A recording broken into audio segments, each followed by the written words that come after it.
এত কিছুর অ্যারেঞ্জমেন্ট, এত হাই ডেলিগেশন, এত কিছুর পরেও এইটা নিয়ে একটা ধোঁয়াশা বা একটা অনিশ্চয়তার বিষয় যেটা রয়েছে ইসরায়েল। শিক্ষামন্ত্রী গত পরশুদিন আন্তর্জাতিক মাতৃভাষা ইনস্টিটিউটে একটা সেমিনারে বলেছিলেন যে তারা ঢাকা শহরে কিছু স্কুলে ইন পার্সন ক্লাস এবং অনলাইন ক্লাসের একটা মিক্সড সিস্টেম চালু করতে চান। আমাদের মতো দেশে আসলে যে কোনো খাতই যতই সফল হোক, পেছনে কি থাকে অনেকেই সেটি খতিয়ে দেখে না। আমাদের চামড়া খাত এমনই একটি খাত।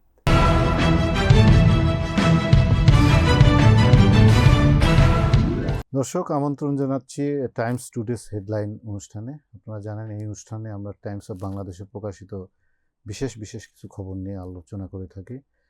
আমরা প্রথমে আলোচনা করব ইরান যুদ্ধের সিজফায়ার চলছে, কিন্তু আগামীকাল থেকে পিস টক শুরু হচ্ছে।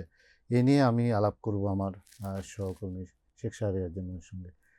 পিস টক শুরু হচ্ছে, আপনি কি আশা করছেন? প্রথমে ধন্যবাদ আপনাকে। ৪৮ দিন যুদ্ধের পরে সিজফায়ারটা শুরু হলো। আমি জাস্ট প্রথমে একটু প্রেক্ষাপটটা একটু বলে রাখি।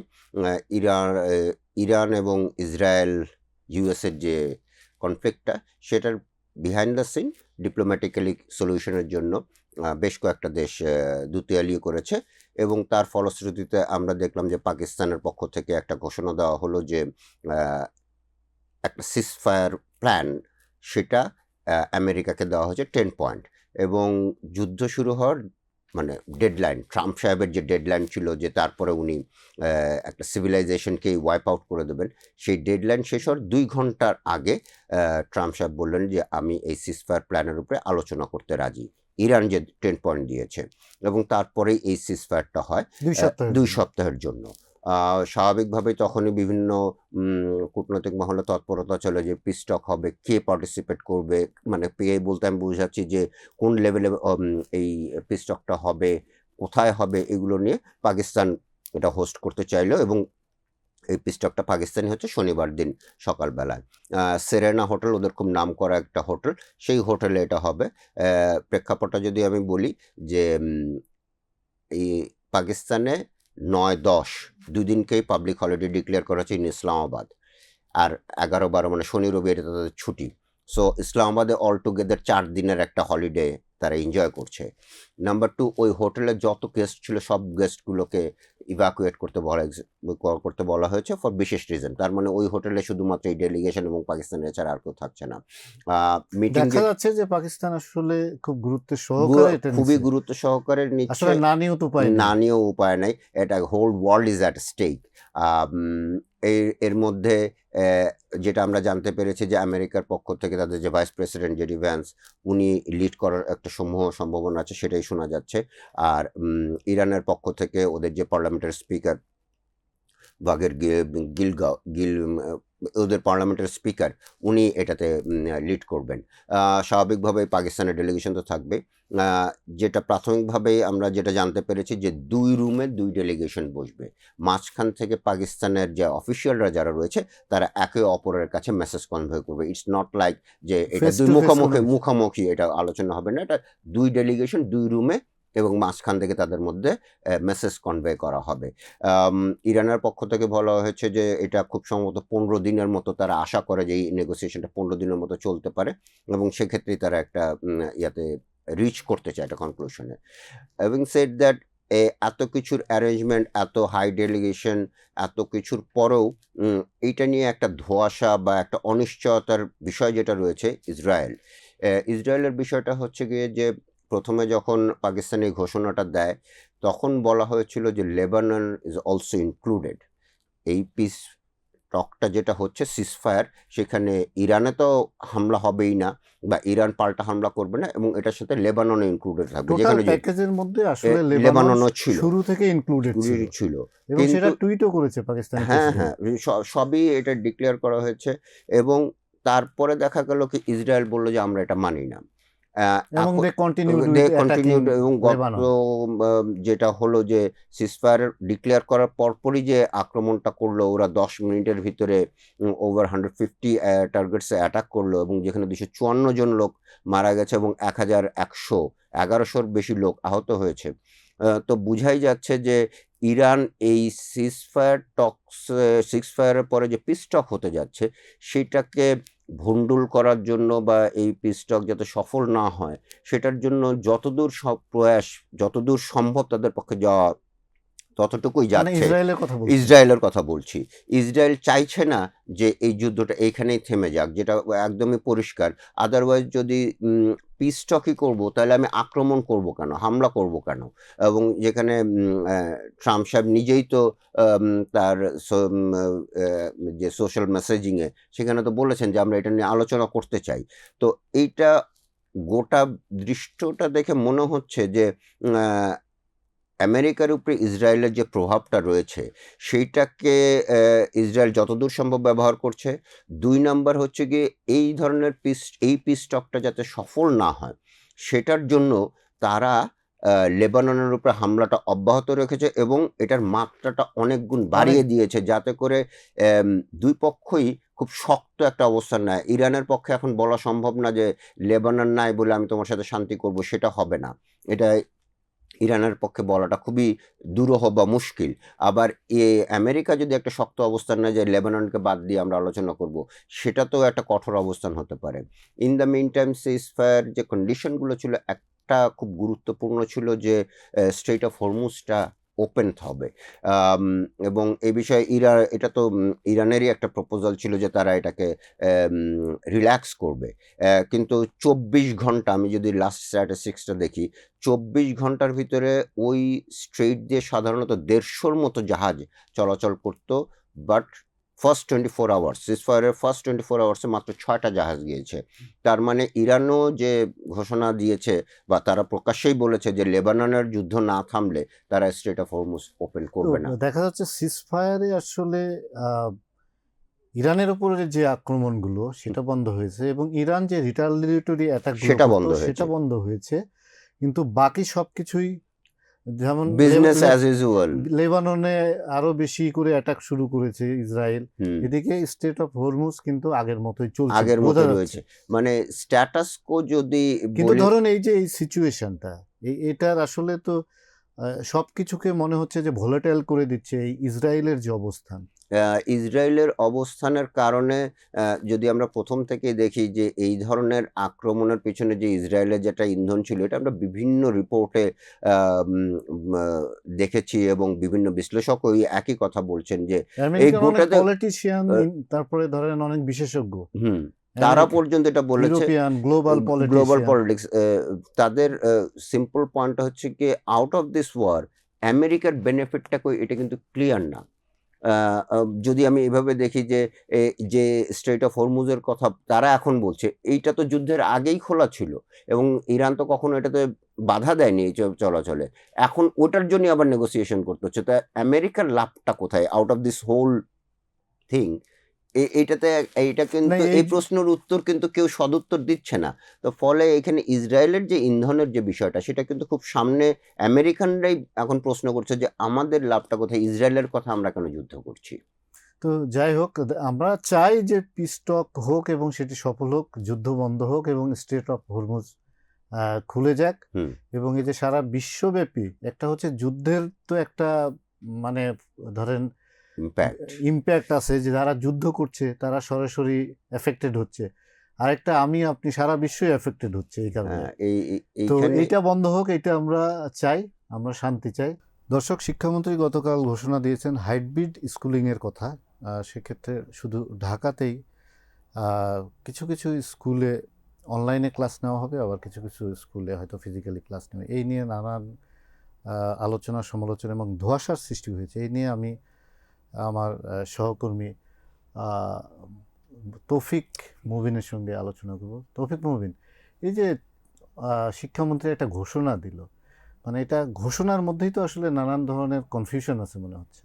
শিক্ষামন্ত্রী যে ঘোষণাটা দিয়েছেন সেই ঘোষণা অনুযায়ী ঢাকা শহরের কিছু শিক্ষা প্রতিষ্ঠানে ইন পার্সন ক্লাস এবং অনলাইন ক্লাসের একটা মিক্সড সিস্টেম চালু করা হবে। এই সিস্টেমটা আসলে কোন কোন প্রতিষ্ঠানে চালু করা হবে সেটা তিনি স্পেসিফাই করেন নাই বা নির্দিষ্ট করেন নাই আসলে। এবং একই সাথে যে 3 দিন ক্লাস চালু করার কথা বলা হচ্ছে অনলাইনে এবং ফিজিক্যালি অপর যে 3 দিন, এই 3 দিনের সিস্টেমে আসলে ওনাদের মূল টার্গেটটা ছিল যে ঢাকা শহরে যে ট্রাফিক কনজেশন এবং যে এখন তো ফুয়েল নিয়ে এক ধরনের মানে ক্রাইসিস জ্বালানির যে চলছে, হ্যাঁ। সমস্যাটা চলছে, তো এই দুটা যাতে হচ্ছে সলভ করার অ্যাটলিস্ট একটা পর্যায়ে পৌঁছানো যায়, সেই পর্যায়টা চালু করা। তো সমস্যা যেটা হচ্ছে যে এখন বিশেষজ্ঞরা অনেকেই বলছেন যে ঢাকা শহরে ট্রাফিকের আসলে কত শতাংশ এই শিক্ষা প্রতিষ্ঠানে যে গাড়িগুলো যায় বাচ্চাদেরকে নিয়ে, সেই গাড়িগুলোর কারণে ট্রাফিক আসলে কি পরিমাণে জ্যামের সৃষ্টি হয়, বা ওভারঅল ফুয়েলের যে ক্রাইসিস, সেই ক্রাইসিসে এই গাড়িগুলোর ভূমিকা কতটুকু, সেটার তো আসলে স্পেসিফিক কোনো ডাটা নেই। এবং একই সাথে শিক্ষামন্ত্রী এইটা ঘোষণা করেন নাই যে হচ্ছে কোন কোন স্কুলে এটা চালু হবে, কোন কোন স্কুল এইটার আওতার বাইরে থাকবে, এবং যে স্কুলগুলোতে চালু হবে সেই স্কুলগুলোতে আসলে সবাই তো একই ব্যাকগ্রাউন্ড থেকে আসেন না। তো না আপনি কি স্কুল বা শিক্ষার্থীদের সঙ্গে কথা বলেছেন? তারা কি হ্যাঁ, আমি বলেছে? কথা বলেছি। তো তারা বেসিক্যালি বলছেন যে আসলে আমি শিক্ষার্থীদের গার্ডিয়ানদের সাথে কথা বলেছি, যেহেতু স্কুল লেভেলে আমি সরাসরি হচ্ছে শিক্ষার্থীদের সাথে এঙ্গেজমেন্টে যাইনি।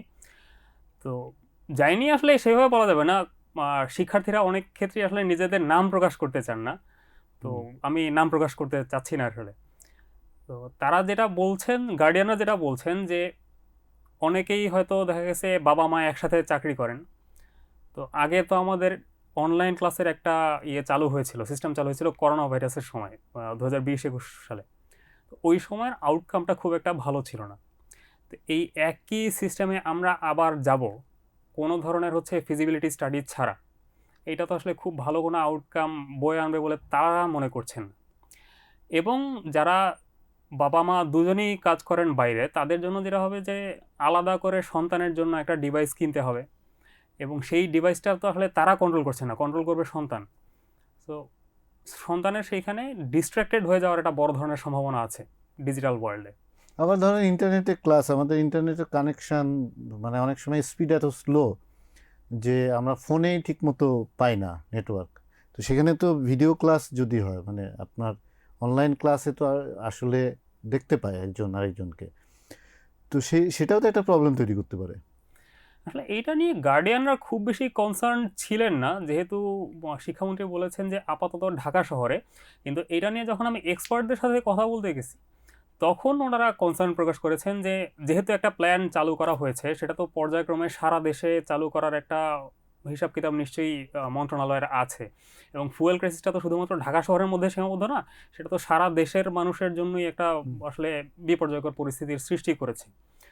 তো এই সিস্টেমটা যদি হচ্ছে আমরা ঢাকা শহরের পাশাপাশি ঢাকার বাইরেও নিয়ে যাই, তখন এই ইনইকুয়ালিটির একটা বড় ধরনের জায়গা আসলে তৈরি হবে, যেখানে ইন্টারনেট অ্যাক্সেস পাওয়ার আসলে এক ধরনের অপ্রতুল জায়গা আছে। এবং ইন্টারনেট অ্যাক্সেস হয়তো আছে, কিন্তু স্টিল গ্রাম এরিয়াগুলোতে ইন্টারনেট স্পিড নিয়ে সমস্যা। একই সাথে হচ্ছে ডিভাইসের যে প্রবলেমটা, ধরুন একটা মানুষ সে হচ্ছে 30,000 টাকার একটা ডিভাইস চালায়, আরেকজন হচ্ছে ধরেন 5,000 টাকার একটা ডিভাইস চালায়। তো সাপোজলি হচ্ছে যখন ইন্টারাকশনের প্রসঙ্গ আসবে, ডিভাইসের স্পেসিফিকেশনের ওপর তো হচ্ছে মানুষজনের সুযোগ সুবিধা বা ওভারঅল যে লার্নিং অ্যাবিলিটি, সেইটার তো কিছু অংশ ডিপেন্ড করে। তো তারা হচ্ছে আশঙ্কা করছেন যে অনেক ক্ষেত্রেই আসলে এই ইনইকুয়ালিটিগুলোর কারণে কিছু বাচ্চা শিখবে বেশি, কিছু বাচ্চা শিখবে কম, কারোর জন্য জিনিসটা ইন্টারেক্টিভ হবে বেশি, কারোর জন্য ইন্টারেক্টিভ হবে কম। এবং সরকার প্রথম দিকে যে প্ল্যান করেছিল যে তারা হচ্ছে শিক্ষার ওভারঅল যে খাতটা, সেই খাতটাকে সংস্কার করবে। তো যাই হোক, শিক্ষামন্ত্রী আসলে যে ঘোষণাটা দিয়েছে সেটা পুরোপুরি একটা কনফিউজিং একটা বিষয়, এবং সেটা বাস্তবমুখী না। এটা আমরা শিক্ষার্থীদের বাবা মা এবং এক্সপার্টদের সঙ্গে কথা বলে আমরা বুঝতে পেরেছি। তাছাড়া আপাত দৃষ্টিতে বোঝা যাচ্ছে যে বাংলাদেশে এটি আসলে খুব বেশি ইফেক্টিভ না। করোনাকালীন সময়ে এটা আমরা দেখেছি, কিন্তু এখনও যদি এটা করা হয়, এটার নানান অসুবিধার দিক আছে। বিশেষ করে ডিজিটাল সেফটি সিকিউরিটির একটা বিষয় থাকে বাচ্চাদের ক্ষেত্রে, সেটা তো কেউ এনশিওর করতে পারবে না। তো দেখা যাক, আমার মনে হয় না এটা সরকার এরকম এলোমেলোভাবে একটা সিদ্ধান্ত নেবে। সিদ্ধান্ত যদি নেয় ভেবে চিন্তে সিদ্ধান্ত নেবে। দর্শক, টাইমস অফ বাংলাদেশে আমাদের যে মূল খবরটি ছাপা হয়েছে তা হচ্ছে চামড়া শিল্পের পেছনের গল্প। আপনারা জানেন যে বাংলাদেশ চামড়া শিল্প থেকে দ্বিতীয় বৃহত্তম বৈদেশিক মুদ্রা আয় করে থাকে। কিন্তু এই যে চামড়া শিল্প যে না দেখা একটি গল্প আছে, সেটি হচ্ছে যে এর কারণে পরিবেশের দূষণ এবং সেখানে যারা কাজ করে এবং সেই এলাকায় যারা বসবাস করে তারা নানান ধরনের শারীরিক সমস্যা ভোগেন। এই নিয়ে আমি আলাপ করব আমার সহকর্মী মনির হোসেন লিটনের সঙ্গে। লিটন ভাই, এই যে চামড়ার শিল্পের পেছনের গল্প, সেটি তো আসলে খুব করুণ। হ্যাঁ, যেটিকে এক কথায় বলা যায় যে সাফল্যের পেছনে দুর্ভোগের দীর্ঘশ্বাস, এটি বলা যায়। আমাদের মতো দেশে আসলে যে কোনো খাতই যতই সফল হোক, পেছনে কি থাকে অনেকেই সেটি খতিয়ে দেখে না। আমাদের চামড়া খাত এমনই একটি খাত যেটি আমাদের রপ্তানি আয়ের দ্বিতীয় সর্বোচ্চ খাত বা সবচেয়ে বড় খাত। আমাদের দেশে যখন রাজধানীর ভেতরে চামড়া শিল্প ছিল, বিভিন্ন কলকারখানা ছিল, তখন যে রাজধানীর চারপাশের পরিবেশ দূষণ হতো সেটি থেকে রেহাই পাওয়ার জন্য এই চামড়া শিল্পগুলিকে রাজধানীর উপকণ্ঠের সাভারে নিয়ে যাওয়া হয়। বেসিক শিল্পনগরী গড়ে তোলা হয়, ট্যানারি শিল্পনগরী যেটাকে বলা হয়। কিন্তু সেখানে যাওয়ার পর চামড়া শিল্পে অসফলতা এসেছে, এটি ঠিক, কিন্তু ওখানকার মানুষের যে জীবন মান সেটি কি হয়েছে তার দিকে কেউ নজর দেয় না। আমরা শুধু কি মানুষ, তার পরিবেশের আমি কথা তো সেটাই বলছি যে মানুষের দিকে তো নজর দেয় না, পরিবেশের দিকেও দেয় না। যে কারণে এখান থেকে সরানো হয়েছিল যে পরিবেশ রক্ষা হবে, সেটিও সেখানে হয়নি।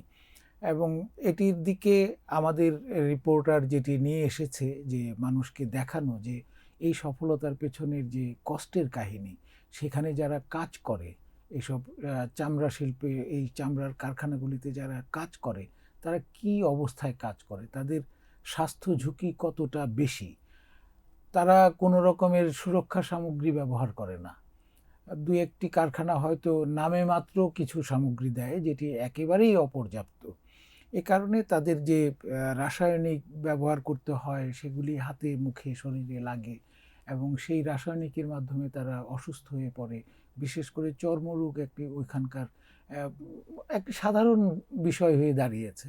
অনেকটা মনে হয় যে মানুষ নিয়তি আকারে মেনে নিয়েছে যে এই কারখানায় কাজ করলে এই ধরনের অসুস্থতা হতেই পারে। তবে সবচেয়ে ভয়াবহ দিক যেটি, যে যারা ওই সব কারখানায় কাজ করে না, কিন্তু এই কারখানার বর্জ্যের কারণে যে জলাশয়গুলি নষ্ট হয়ে গেছে, সেখানকার যে ধলেশ্বরী নদীটি নষ্ট হয়ে গেছে, সেখানকার পানি যাদের সংস্পর্শে আসছে তারাও অসুস্থ হয়ে পড়ছে। বিশেষ করে শিশু এবং বয়স্করা এ ধরনের রোগে বেশি আক্রান্ত হচ্ছে।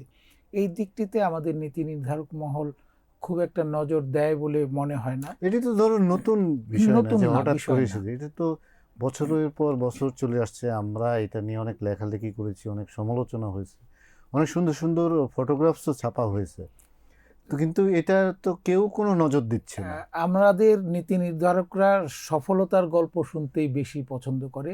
সফলতা হচ্ছে যে চামড়া শিল্প থেকে প্রচুর আয় হচ্ছে, কিন্তু এর কারণে জনস্বাস্থ্যের যে ঝুঁকি, ওই জনস্বাস্থ্য খাতে কি পরিমাণ ব্যয় হচ্ছে সেদিকে কোনো রকমের নজর দেয় না। এমনকি এর আরেকটি দিক হচ্ছে যে উৎপাদনশীলতা। একজন অসুস্থ যদি শ্রমিক হয়, তার উৎপাদনশীলতাও কমে যায়, সেদিকটাতেও কোনো রকমের নজর দেওয়া হচ্ছে না।